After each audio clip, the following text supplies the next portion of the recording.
of all the things that we've done over the years, the thing I'm probably most proud. Without any question, that tune changed the game for us completely. Hi, this is Tom from Groove Armada. Hi, this is Andy from Groove Armada, and this is the story Of Superstyling.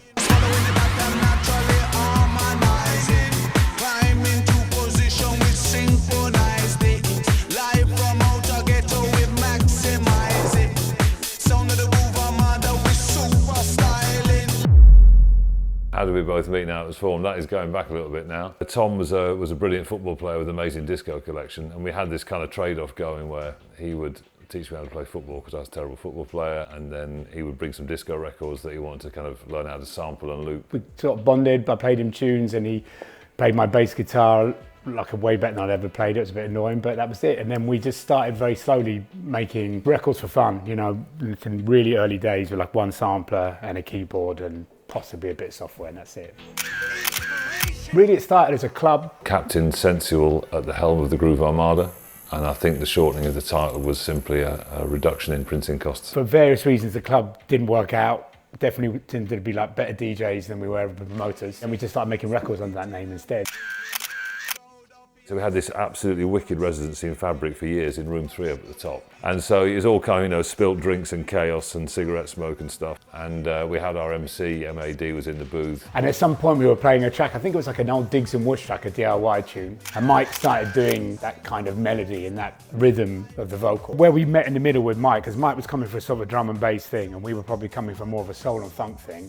And I think the thing that we all kind of liked, and I think it's something that's quite sort of a UK thing, is that we all kind of like reggae. It was there in some way, that kind of skanking sound. He said the word superstyling, Groove Armada was superstyling, and even amongst all the total kind of 4 AM chaos, I remember leaning over to him and saying, remember that? And the following week we started trying to flesh it out a bit, but it was painful. It went on for months and months and months, and we had this tune which was like a nice kind of reggae Notting Hill Carnival housey blend. But it was just sort of nice. It took almost a year and a half to write the song. We basically went mad, if the truth is to be told, because we spent a long time in this barn up in the Cotswolds that belonged to a guy who wrote Under the Boardwalk, a lovely man called Kenny. And there was a kind of eternal cat, a 1,000-year-old cat, that kind of lived on top of the payphone. And there was a memorable photographer who came to take pictures but ended up getting totally blooded feet and legs because he was chasing, I can't remember what the bird was, geese or ducks or something around the garden to prove that they could or couldn't fly. We just kept revisiting it and going back to it, and Mike came up with different vocalists, and the vocal was down early, but all the other adornments, the horns and stuff, came later. By happy accident, it was when, through muting and unmuting by accident, the bass line came in halfway through the vocal rather than at the beginning of the vocal, and created the moment that is now the moment. And then we road tested it on Brighton Beach when we warmed up for Fat Boy. And that was a big moment. Don't forget those ones.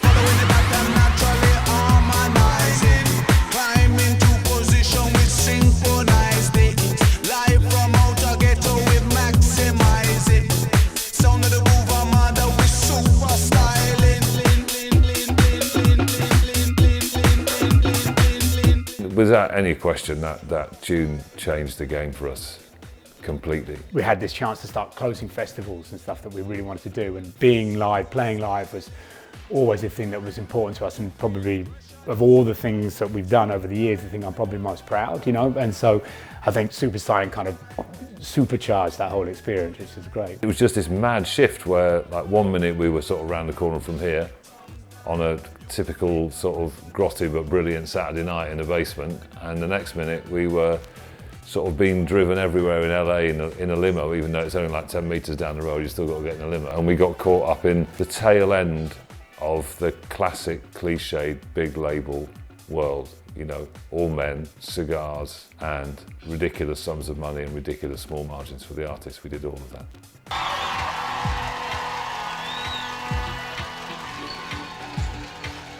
It did open doors for us. Being on Top of the Pops was incredibly fun. You know, like that was one of those things I kind of grew up very much in an era where I can remember seeing, you know, like Boy George for the first time, all these people when I was a kid on Top of the Pops. So being on Top of the Pops was great.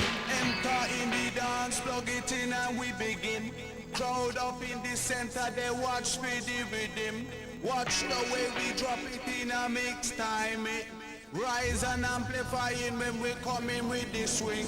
Just following the back and naturally harmonizing.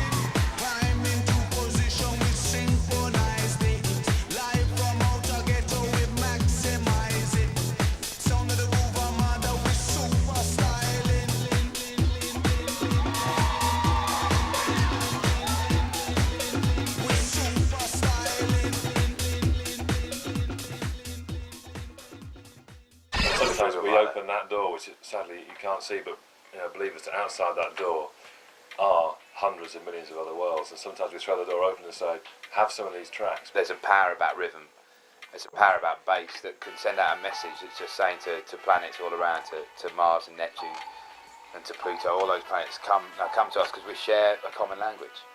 We share the language of rhythm. I don't buy into that idea of that sort of classic alien life form with a big head and a large arm. It's just madness. I don't love the video, it's kind of obvious, but it sort of makes sense, at least they've got the big speakers in there. And Mike looks great in it. He does all the heavy lifting like he always did with that tune. With all of those videos and stuff, we were never keen to be front and centre. We were just focused on really making the live gigs work, making tunes, DJing, all that sort of thing. And for all that other stuff, just we'd find someone who we got on with and trusted and said, just crack on.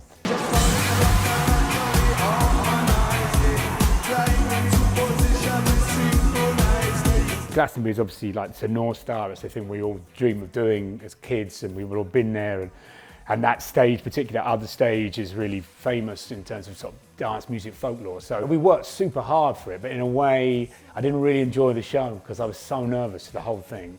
And we'd invested so much in it, just like emotionally, that, it was a great show. I look back on it and it's brilliant to see. But maybe 3-4 years later, we played what was then the John Peel stage. It's not called that anymore. It was like the inaugural year of that.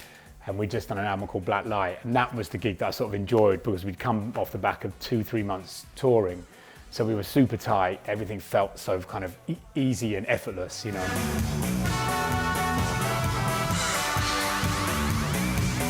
The best gig that I can ever remember us ever playing.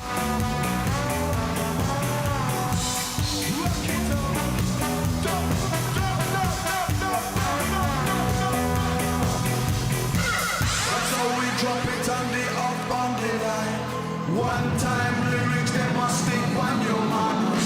What's lovely about that track, probably more than any other track we've done, is it seems to be having this sort of second life. You're kind of getting two completely different audiences. You're getting the kind of my crew, in their kind of late 40s, early 50s behind us having fun. And then I guess they're kids, but like 19, 20-year-olds who are still feeling that tune. It's been the last tune at every live gig that we've ever done, and we've had some absolutely incredible experiences on the road with those live gigs. So yeah, I just can see like kind of balconies in danger of coming down all over the world, and that's a lovely kind of mental set of photographs to take with me. A legacy, people that age, it's still relevant to them and it's still doing the same things for them that it did for us back in the day, then I think that's kind of amazing. So I've got 30 years out of the record. I'm thrilled by that. It's quite nice because I think a real important part of why we're still here, however many years it is later, is because we've been so privileged to be on this sweet spot where we've had enough success to make a living out of doing music and go all over the world and have all sorts of mad experiences. But we've also stayed in this place where we can play to 100,000 people and then go and DJ at a house party, and it's just cool, and there's no hassle, and it's just really, it's a really fun kind of line to being able to walk. It's been a tune that has kind of produced delirium everywhere we've gone. We've got a version that we only us ever play and will only ever play. That's our secret weapon. I suppose the time will come when I'm an even older man than I am now, when I listen to that tune, and if you imagine sort of spending 20 years with your best mates playing music that you love, then it will mean that.